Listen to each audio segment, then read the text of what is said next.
నమస్కారం. విజన్ టీవీకి స్వాగతం. విద్యుత్ స్తంభాలతో పొంచి ఉన్న ప్రమాదం పట్టించుకోని విద్యుత్ శాఖ.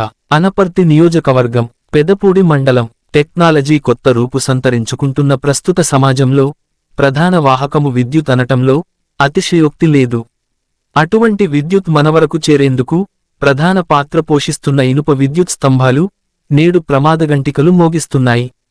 దశాబ్దాల కాలం నుండి వాతావరణ పరిస్థితుల వలన పాక్షికంగా దెబ్బతింటున్న ఇనుప స్తంభాలు నేడు కూలిపోయేందుకు సిద్ధంగా ఉన్నా సంబంధిత విద్యుత్ శాఖ అధికారులు మాత్రం పట్టనట్లుగా వ్యవహరిస్తున్నారు.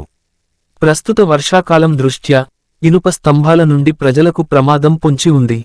ప్రస్తుత ఓ పట్టణ ప్రాంతాలలో సిమెంట్ స్తంభాల ద్వారా విద్యుత్తు లైన్లను కొనసాగిస్తున్నప్పటికీ పల్లెల్లో నేటికీ పలుచోట్ల ఇనుప స్తంభాలతో విద్యుత్ సరఫరా జరుగుతుంది.